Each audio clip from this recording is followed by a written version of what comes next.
우리는 기도를 하면서요, 간절히 기도하면은 하나님이 들어주신다. 그리고 그것을 믿고 기도합니다. 그리고 오늘 본문이요, 간절히 기도하면은 응답된다라고 하는 주제로 우리가 또 잘 알고 있는 본문이기도 합니다. 또 특별히 하나님께서요, 이 히스기야 왕의 기도에 대해서요, 아주 신속하고 확실하게 응답될 수 있는 것을 잘 보여주시는 내용입니다. 그런데 사실 우리의 삶의 문제를 놓고만 봐도요, 우리가 반드시 기도한다고 해서 하나님께서 신속하게 응답하시거나 우리 기도대로 들어주시지 않는다라는 것을 우리가 잘 알고 있습니다. 히스기야의 삶이요, 평탄치만은 않았습니다. 이스라엘 왕들을 살펴보면요, 남유다와 북이스라엘의 왕들 모두를 살펴볼 때요, 이 선하게 평가되는 왕들이 별로 없습니다. 다른 왕들은요, 다 하나님이 여호와 보시기에 악하게 행하였다라고 평가돼요. 근데 히스기야는요, 죄의 온상인 산당과 우상을 제거했고요, 아세라 목상을 찍고 성결을 정결케 했고 여호와의 유월절을 지킵니다. 그래서 열왕기 18장에 보면은요, 히스기야에 대해서 하나님께서 이렇게 평가를 하시는데요, 히스기야가 이스라엘 하나님 여호와를 의지하였는데 그의 전후에 유대의 여러 왕 중에 그러한 자가 없더라라고 평가를 합니다. 그리고 그는 여호와와 연합한 자요, 하나님을 떠나지 아니하였고 여호와께서 모세에게 명령하신 계명을 다 지켰더라라고 평가를 합니다. 우리가 어떻게 하나님 앞에 받아들여지느냐가 굉장히 중요합니다. 사람들의 평가에 우리의 마음이 요동하죠. 그런데 중요한 게 있습니다. 하나님 보시기에요, 우리가 하나님을 얼마나 존귀히 여기는지에 따라서 우리를 존귀히 여겨주시겠다라고 분명히 약속하셨고요, 하나님의 이 약속을 절대로 잊지 않으십니다. 그리고요, 히스기야가요, 여호와 앞에 신실과 정직으로 여호와를 경외하기에 힘썼을 때요, 하나님께서 그를요, 모든 왕들 위에 이런 왕들이 없었다라고 하는 존귀히 여겨주시는 평가를 주십니다. 사랑하는 여러분들, 우리가 그렇게 하나님 앞에 받아들여지는 사람들이 되시기를 주님의 이름으로 축복합니다. 하나님께서 우리를 보시고요, 그가 나의 앞에서 어떠한 사람보다도 나를 존귀히 여기고 내 앞에 신실과 정직으로 행하였다라고 하는 평가가 우리의 삶의 모습이 되시기를 간절히 소망합니다. 자, 히스기야가 하나님 앞에 그러한 정말로 앞에도 없었고 뒤에도 없었던 왕이었다라고 하는 평가를 받지만은요, 그런데 여전히 히스기야 앞에는요, 다시금 어려움이 찾아옵니다. 신실하고 충성스러운 일을 행했으면은요, 우리는 생각하기를요, 하나님께서 사랑하셔서 우리를 모든 환난과 시련과 질병으로부터 보호해 주셔야 하지 않나라는 생각을 할 수도 있습니다. 그런데 히스기야의 삶만 보더라도요, 그렇지 않습니다. 심지어는 18장 7절에 보면은요, 하나님께서 히스기야를 향하여 뭐라고 말씀하셨냐면요, 여호와께서 그와 함께 하심에 그가 어디로 가든지 형통하였더라라고 말씀을 하세요. 형통이라고 말씀하시는데요, 그는 대적의 위협으로부터 두려움에 떨게 되고요, 형통하리라고 하셨는데 그는 생명이 끊어지리라라고 하는 심판 같은 선고를 받기도 합니다. 참 희한하죠. 그런데 분명한 게 있습니다. 여호와와 함께 하시는 형통은요, 우리가 생각하기에 우리의 인생에 어려움이 없는 평탄한 고속도로가 펼쳐지는 그런 형통이 아닙니다. 형통은요, 여호와 하나님이 함께 하시다라고 하는 거예요. 그래서 18장 7절에 여호와께서 그와 함께 하심에 그가 어디로 가든지 형통하리로다라고 말씀을 하셨습니다. 히스기야가요, 여호와와 함께 하였기 때문에 형통하였습니다. 비록 아수르의 18만 5천 대군이 쳐들어오고 북이스라엘이 이미 멸망했어요. 그리고 남유다도 곧 멸망하게 될 것 같은 위협 가운데 있을지라도, 심지어는 하나님을 통해서 죽음을 준비해라라고 하는 말씀을 듣는 일들 가운데서도요, 하나님은 히스기야와 함께 하셨기 때문에 그의 삶이 형통하였죠. 사실 그렇습니다. 문제가 해결되지만은요, 문제는 또 옵니다. 그러나 하나님께서는요, 우리와 함께 하실 것입니다. 그렇기 때문에요, 우리가 하나님으로 인하여서 형통한 삶을 살아가게 되는 것입니다. 문제보다 더 크신 하나님께서 우리에게 그 문제를 주신 이유와 문제를 해결하시는 그 은혜를 주실 것임을 우리가 알고 있기 때문입니다. 저와 여러분들이요, 그렇게 여호와 하나님과 함께 하시며 하나님의 형통을 경험하시는 복된 여러분들 되시기를 주님의 이름으로 축복합니다. 이게 가장 큰 축복이거든요, 사실. 그렇죠? 문제가 없는 게 아닙니다. 문제는 있지만 그럼에도 불구하고 하나님은 우리와 함께 하신다. 그래서 문제가 생길 이유도 물을 수 있고요, 문제를 해결할 수 있는 방안도 하나님 안에서 찾을 수 있는 것이죠. 히스기야가 병들어 죽게 됩니다. 선지자 이사야가요, 더 이상 살지 못할 것이니 가족에게 유언을 남기라고 여호와의 말씀을 전합니다. 그런데 히스기야가 이 말씀을 듣고 어떤 반응을 보이냐면요, 마음의 원망을 토로하는 내용들을 우리가 보게 됩니다. 20장 2절을 보니까요, 히스기야가 낯을 벽으로 향하고 여호와께 기도하여 이르되, 3절에 보니까 여호와여 구하오니 내가 진실과 전심으로 주 앞에 행하며 주께서 보시기에 선하게 행한 것을 기억하옵소서 하고 히스기야가 심히 통곡하더라 라고 기도를 해요. 그런데 가만히 살펴보면은요, 사실 히스기야의 기도의 내용들이 조금씩 달라지게 되는 내용들을 우리가 성경 본문을 통해서 발견할 수 있어요. 열왕기하 19장 1절에 아수르 왕이 쳐들어와서 하나님을 조롱하고 이스라엘 백성들, 이 남유다들 멸하고자 했을 때 히스기야의 기도의 내용들을 살펴보면요, 19장 1절에 히스기야 왕이 듣고 옷을 찢고 굵은 배를 두르고 여호와의 전에 들어가서, 그러니까 이게요, 하나님 앞에서 겸비함을 보이는 이스라엘 백성들의 상징적인 행동이었어요. 위기가 닥쳐오고 어려움이 닥쳐오거나 아니면 여호와의 이름이 땅에 떨어지는 일들이 생기게 됐을 때 옷을 찢고 배를 두르고 여호와의 전에 들어가서 하나님 앞에 간구를 하고 울며 금식합니다. 히스기야도 그렇게 기도를 합니다. 그리고 14절에 보면은 히스기야가 사자의 손에서 편지를 받아보고 다시 아수르의 사자가 편지를 보내는데 하나님을 조롱하고 여전히 남유다를 멸하겠다라고 하는 협박이었었습니다. 그런데 히스기야가 그 편지를 가지고 여호와의 성전에 올라가요.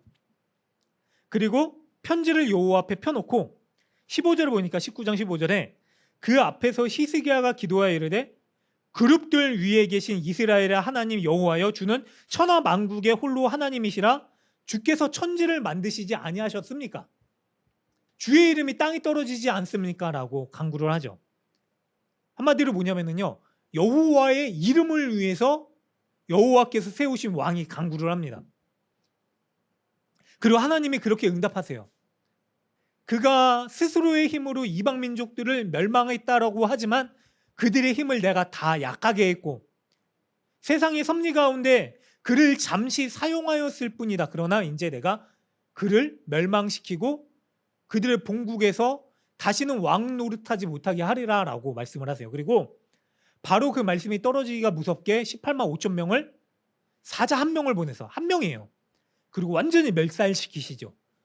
그리고 아수르의 왕은요, 사네립 왕은 아수르 왕국에 패배한 채로 돌아갔다가 자기 아들들에게 배반을 당해서 살해됩니다. 그리고 왕국은 그걸로 끝나요. 그 후에 바벨론 왕국이 강성해져서 다시 이스라엘을 위협하는 일들을 하죠. 어쨌거나 하나님 앞에서는요, 스스로의 힘을 자랑할 만한 왕이 아무도 없죠.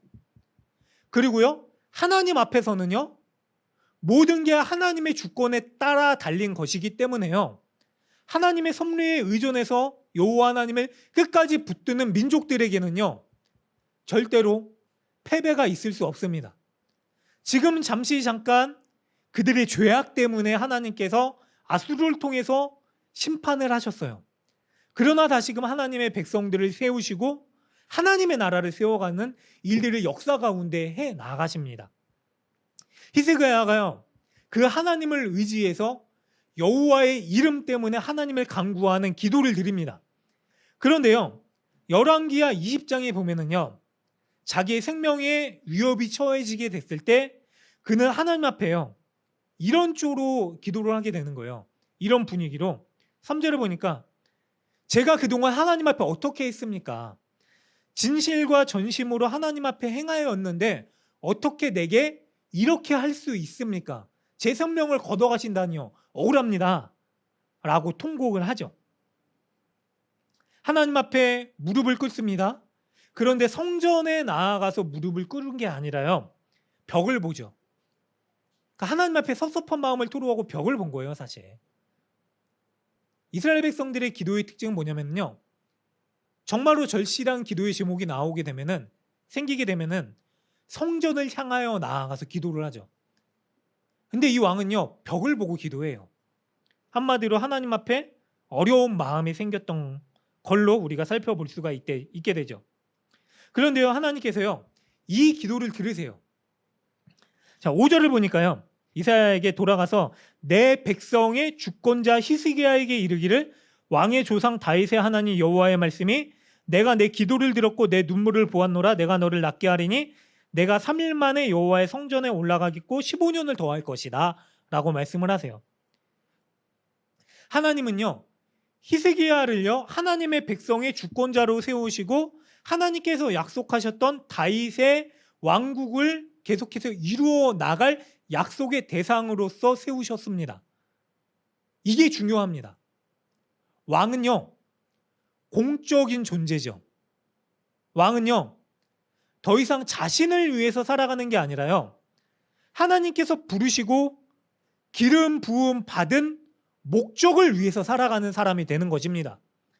하나님께서 하나님의 목적을 위해서 그 사람을 부르시고 선택하시고 왕으로 세우신 것이죠. 기름을 부으신 거예요.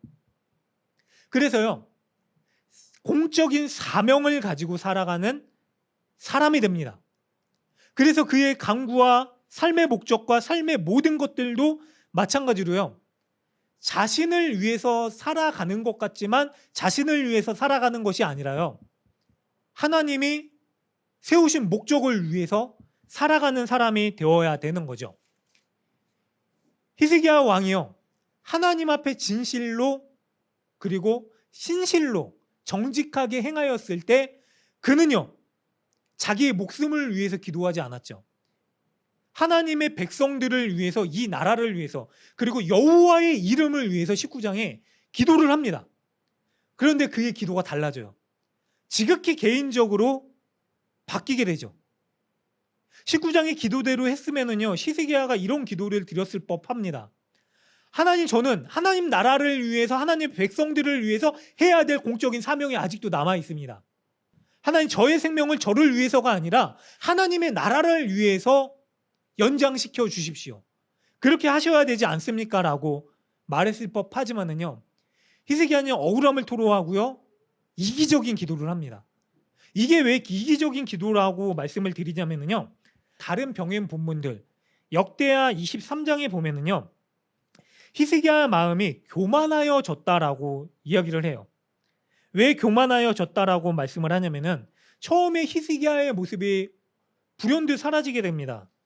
자, 역대하 32장 23절을 보면 이런 말씀을 해요. 여러 사람이 예물을 가지고 예루살렘에 와서 여호와께 드리고 또 보물을 유다 왕 히스기야에게 드렸고 이후부터 히스기야가 모든 나라의 눈에 존귀히 되었더라라고 얘기를 해요. 이 일이 어떤 일 이후에 있게 되냐면요, 히스기야가 하나님 앞에 공적인 기도로서 간구하였을 때 아수르의 대군을 멸망시켰었던 일 이후에 모든 사람들이 히스기야에게 나와서요, 예물을 드리고 그가 부하게 됐어요.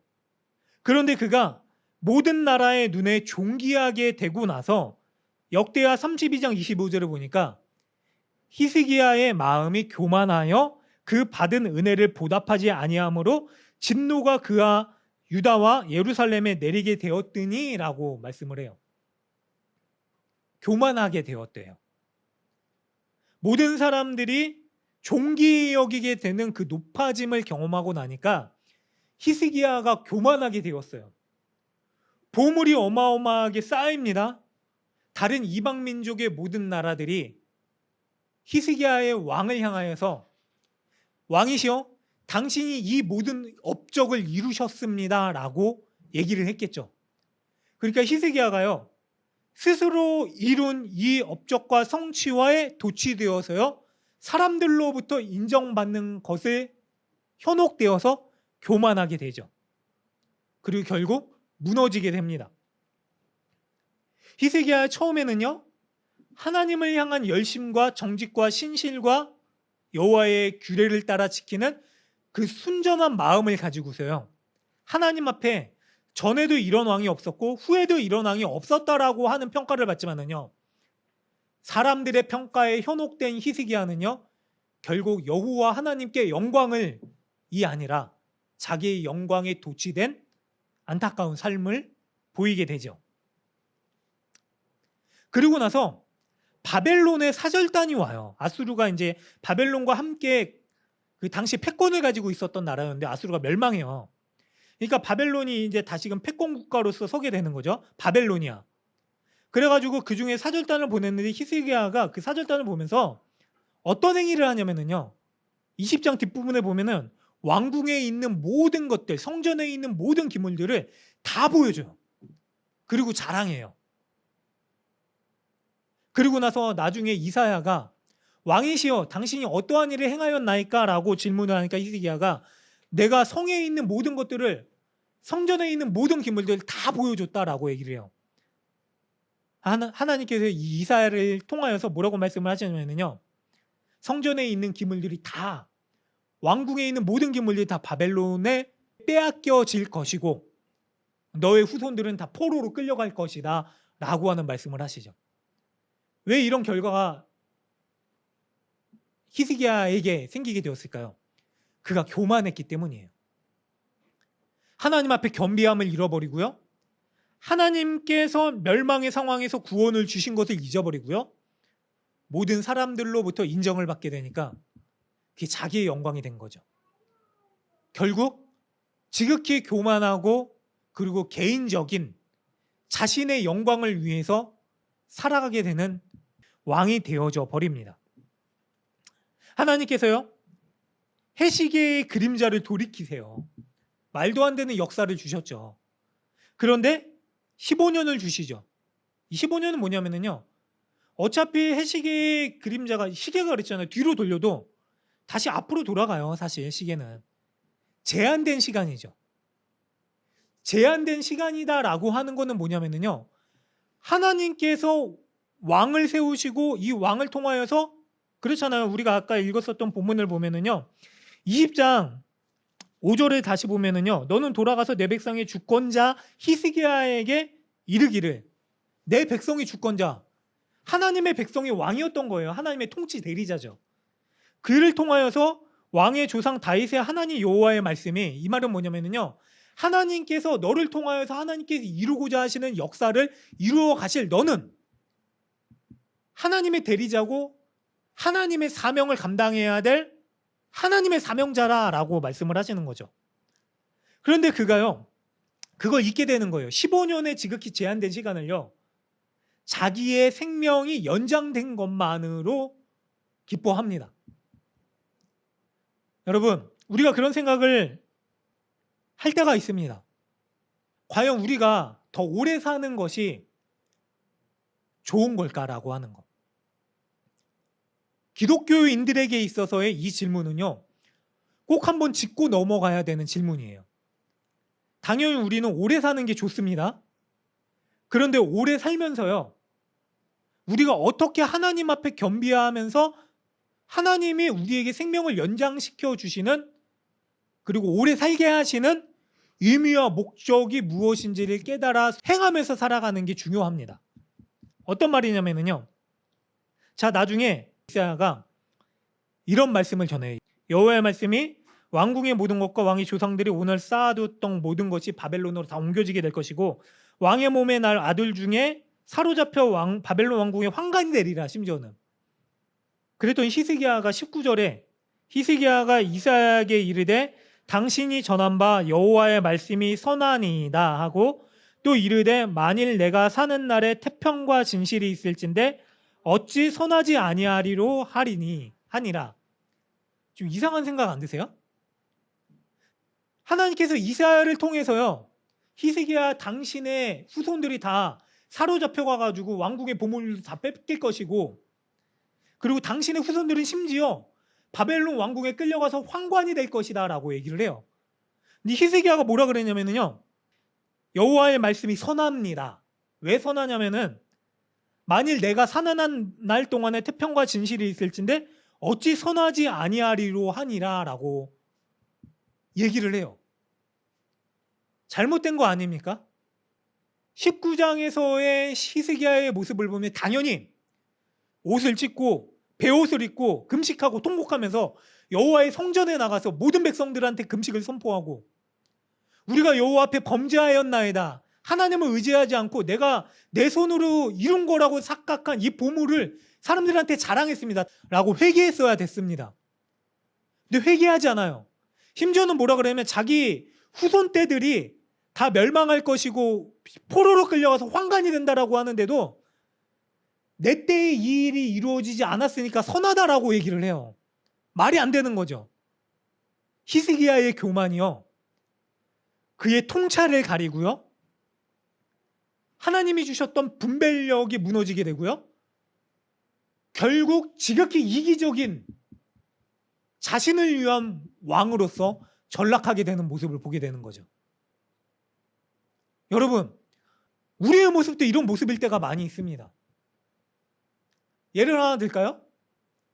뭐 뉴스를 보면 우리도 잘 알고 있죠. 우리 실감하고 있죠. 지구가 뜨거워지고 있어요. 그런데 우리가 뭐 여러 가지 그것을 위해서 노력해야 되는 것들도 알고 있죠. 왜냐하면 하나님께서는요, 하나님이 만드신 세상을 우리가 다스리라 그랬어요. 다스리다라고 하는 건 뭐냐면요, 하나님께서 태초에 세우신 가장 아름다웠었던 모습대로 보존하고 지키라라고 하는 거예요. 근데 우리는요, 지구가 아파하고 뭐 이런 것들을 알고 있으면서도요, 그것을 위해서 노력하지 않죠. 적어도 내 때에는 지구의 멸망이 없겠지라고 하는 생각, 저도 가끔 그런 생각했던 적이 있어요. 막 이런 거 막 분리수거 해야 되고 막 뭐 일회용 안 써야 되고 이런 것들을 생각하면서도요, 에이 나 하나쯤이야 라고 하는 것들이 많이 있죠. 같은 공동체 안에서 아니면 같은 가족 안에서 누군가는 아파하고 신음을 흘리고 있는데, 이대로는 안 될 것 같은데 저대로 가면은 그들의 죄의 결과대로 심판당하게 되는 그 결과를 불보듯 뻔히 알고 있는데, 그래도 나는 하나님 믿으니까 스스로를 위로하면서 그 정도로 그치게 되는 신앙이라면은 우리 또한 히스기야와 마찬가지로요, 하나님 나라의 백성들의 주권자로 세우신 공적인 사명을 가지고 있으면서도 불구하고 우리는 여전히 우리 자신을 위해서 지극히 개인적으로 하나님을 이용하며 살아가고 있는 사람들이 되는 거죠. 그렇죠. 사실 히스기야 기도의 내용 자체는 문제가 없습니다. 억울함을 토로할 수 있죠. 하나님 내 생명을 좀 연장시켜 주십시오라고 얘기할 수 있죠. 그런데 하나님의 응답이 그렇지 않다라는 것을 그는 알고 있었어야 됐죠. 왜냐하면 하나님의 민족을 위해서 세우신 사람이니까요. 그래서 하나님의 기도 응답이 뭐냐면요, 5절에 다시 보면은 너는 돌아가서 내 백성의 주권자 히스기야에게 이르기를 왕의 조상 다윗의 하나님 여호와의 말씀이 내가 내 기도를 들었고 내 눈물을 들었도라. 왜 들었다고요? 내 백성의 주권자이기 때문에 들어주신 거예요.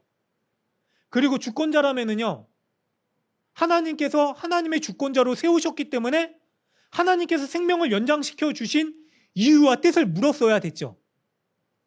그런데 히스기야는요, 그 뜻과 이유도 묻지 않았을 뿐더러 자기의 생명만 유지되고 보존되는 것 때문에 하나님을 선하다라고 말씀하죠. 자기 생명이 연장되었기 때문에. 그는 왕이기 때문에요, 이 기도 자체, 개인적인 기도를 드리는 것은 문제가 없을 수 있지만은 왕이기 때문에 문제가 될 수 있습니다. 왕은요, 왕의 기도를 드렸어야 됐습니다. 자기의 개인적인 간구를 드리는 것을 넘어서서요, 하나님께서 맡겨주신 공적인 사명을 감당하기 위한 기도를 드렸어야 되는 거죠. 은혜의 공공성이라는 말이 있습니다.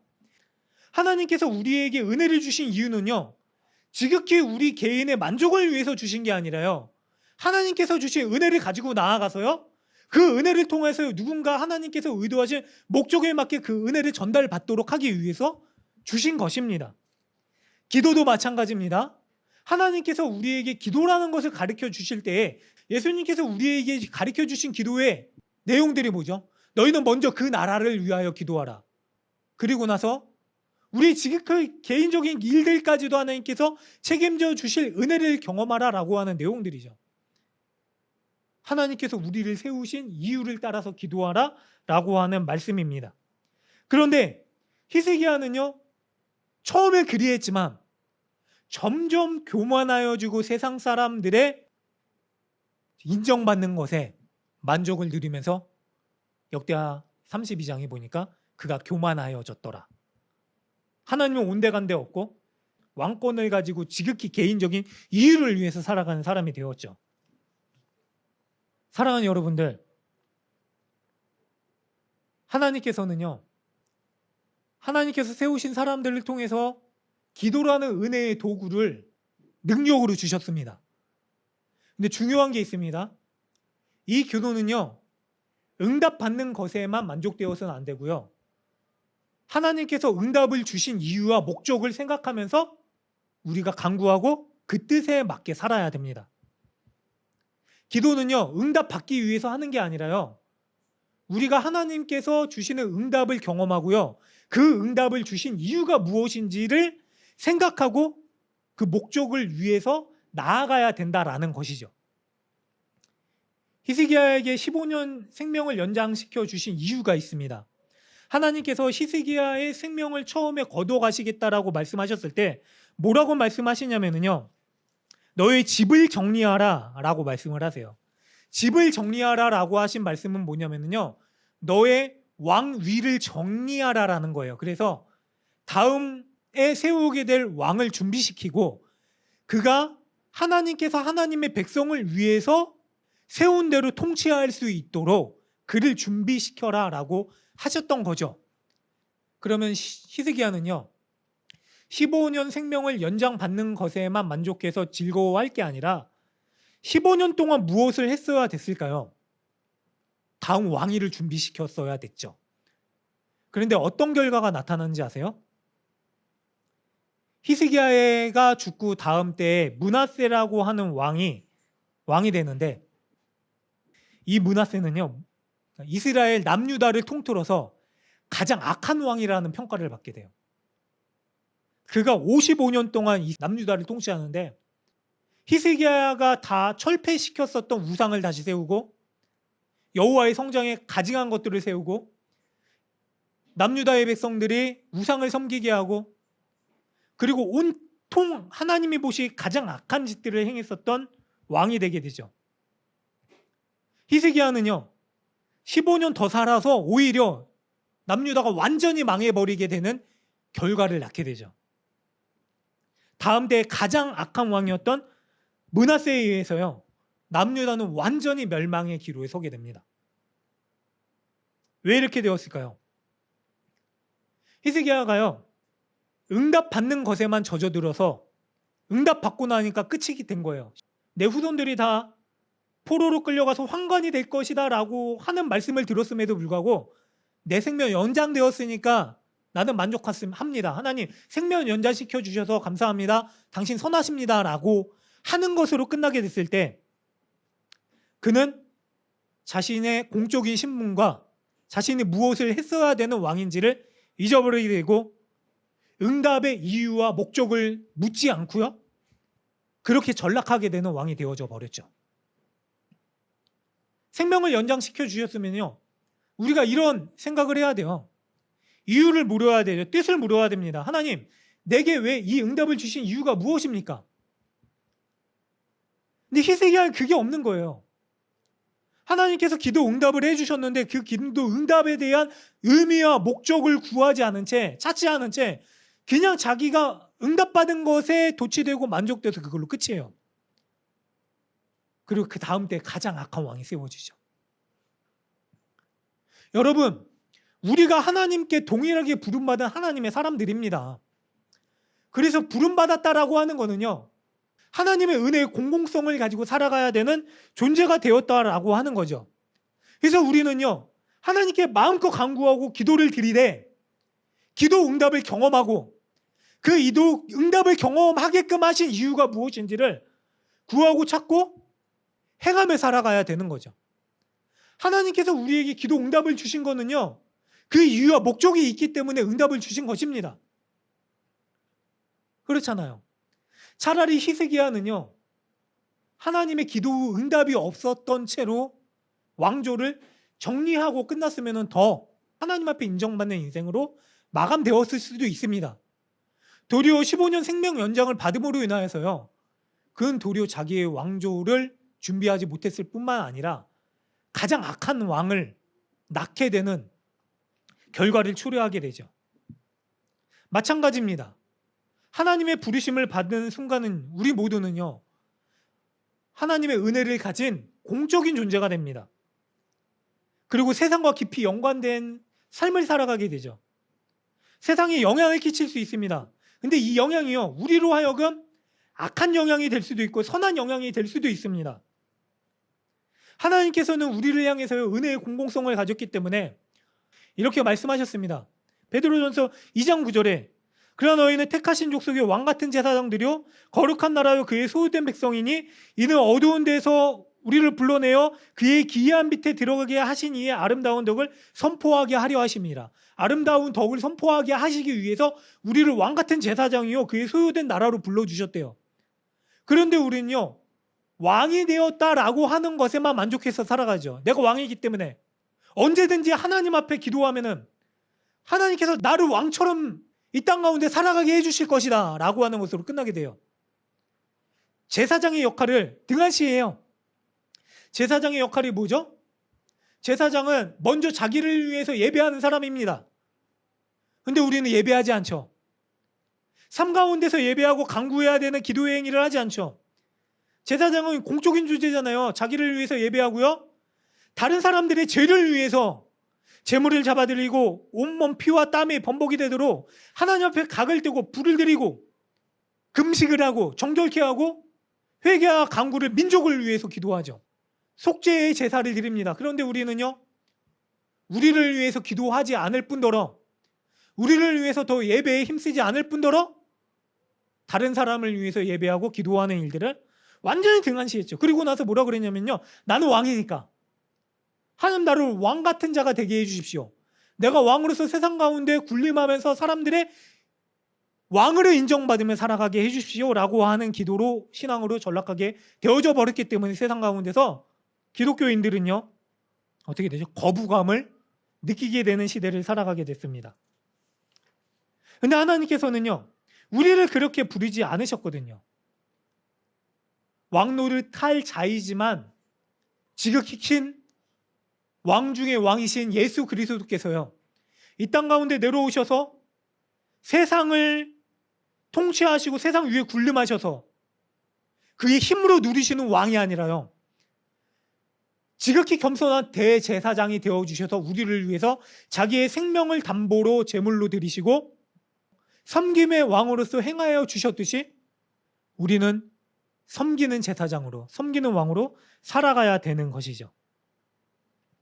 그래서 하나님 앞에 나아가요, 우리의 예배를 드릴 뿐만 아니라 우리와 함께 살아가는 그들이 예배라는 것이 무엇인지를 알 수 있도록 예배의 은혜를 경험한 우리가 그 하나님의 은혜를 나누고 그들을 위해서 기도해야 되는 것이죠.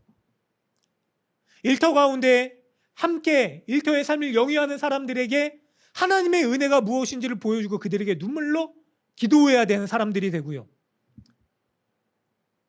의료인이라면 생명의 총각을 앞두고 있는 환자들을 위해서 그들의 생명을 돌보는 것뿐만이 아니라 그들의 영혼이 살아날 수 있도록 기도하고 그들의 영혼을 품는 일들을 해야 되죠. 교사도 계시죠? 단순히 직업적으로 아이들을 대하는 게 아니라 그 아이들의 영혼이 하나님 앞에 온전히 세워지기 위해서 그 영혼을 품고 눈물로 기도하며 사랑으로 보듬어 안는 하나님의 은혜의 공공성을 나타내야 되죠. 부모도 마찬가지입니다. 우리의 자녀 하나님께서 우리에게 보내주신 하나님의 사람입니다. 그렇기 때문에 우리는 우리의 욕심과 우리의 분냄대로 그 아이들을 대하는 게 아니라, 우리의 부모님도 마찬가지죠. 우리의 마음대로 그들을 대하는 게 아니라 하나님의 사람으로 인정하고 은혜의 공공성을 따라 그들을 위해서 기도하고 섬기고 눈물로 간구하며 예배가 무엇인지 하나님의 은혜가 무엇인지를 보여줘야 되는 것이죠. 목사도 마찬가지입니다. 저도 단순히 일을 위해서 이 자리에 있는 게 아니라 하나님께서 이 교회를 세우셨기 때문에 이 교회를 통해서 하실 일이 무엇인지, 하나님께서 만나게 하신 하나님의 사람들인 여러분들을 위해서 눈물로 간구하고 살아가고 예배해야 될 1차적인 사명이 저의 사명이 되는 것이죠. 그게 바로 하나님께서 세우신 공적인 사명을 감당하는 왕같은 제사 중 그의 소유된 백성이요 선지자적 사명을 감당한 사람들입니다. 그렇기 때문에요, 우리의 기도는요 지극히 개인적인 기도로 끝나는 것이 아니라 기도의 응답을 받되 그 응답을 주신 하나님의 이유와 목적이 무엇인지를 날마다 생각하며 그대로 행하며 살아가야 되는 사람들이 되어야 되는 것입니다. 그렇게 하나님께서는 한 번뿐이 인생으로 우리를 부르셨습니다. 때로는 그 인생이 너무나 짧을 수도 있죠. 그러나 우리는 그 인생을 하나님을 위해서 살아가면 됩니다. 어떨 때는요, 하나님 우리의 생명을 연장시켜 주시는 게, 우리의 기도점을 이거를 들어주시는 게 하나님이 당연히 응답하셔야 될 하나님의 뜻 같지만은요, 하나님이 들어주시지 않으셔도 하나님의 이유와 하나님의 목적과 뜻을 가지고 살아갈 수 있는 사람들이 되는 겁니다.